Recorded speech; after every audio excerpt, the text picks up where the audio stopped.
Hey there, everybody. We're going to talk about nationalism. And the big thing about nationalism is it is a belief in your nation being the best, your people being the best, your culture being the best. And nationalism can bring people together. And we're going to talk about two examples when nationalism brought separate peoples together into forming nations. One example is going to be nationalistic pride brought the people together under Otto von Bismarck, and he's eventually going to help create the nation of Germany.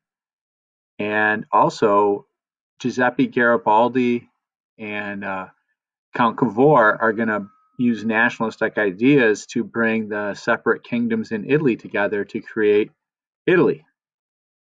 Now, there are two separate countries, both created with the help of nationalism, bringing the people together with a common culture and language. So, Otto von Bismarck, here's some facts about him. He believed in real politics, the politics of reality. And he also believed in blood and iron would unite Germany. And he gave a famous speech called the Blood and Iron Speech, where he called on the German people to rise up.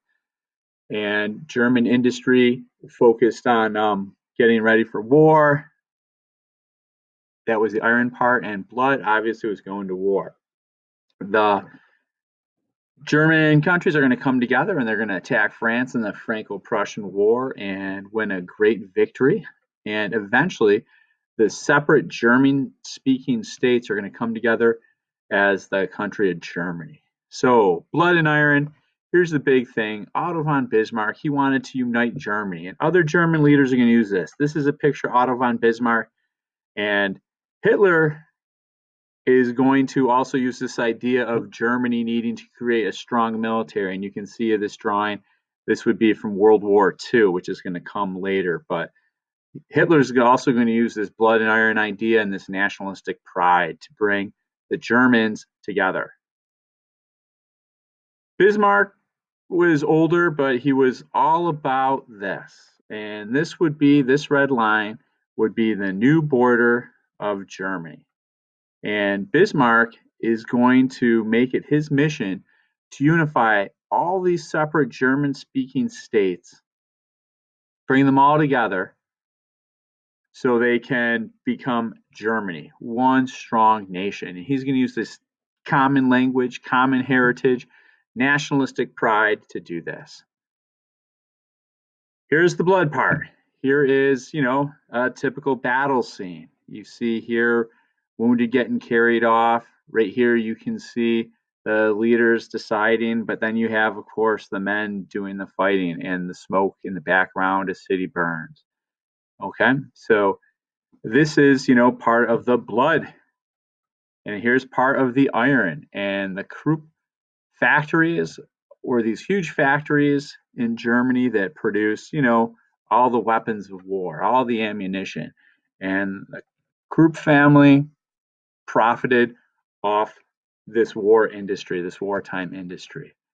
And other leaders are going to rely on Germany's manufacturing industry too in World War One and World War Two. Franco-Prussian War. Here are some facts. Feel free to pause the video and take a look at these facts. But you can see these feelings, are going to get Germany into many other wars. These nationalistic feelings: World War One, World War Two, and France and Germany are going to be enemies. Global nationalism. The Kaiser is going to lead Germany, and yes, Otto von Bismarck helped bring Germany together. Now, nationalism also is going to bring all these separate kingdoms in Italy together. And if you look, you've got the kingdoms of our Sardinia, the kingdoms of the two Sicily, the Papal States, but Italy wasn't a country. A lot of people had the common language and history. We'll also talk about this. So, Germany is going to come together because of nationalism, and also Italy is another country that's going to come together because of nationalism and bring all these people together. I'm going to talk a little bit about Italy in the next presentation. Thanks for listening.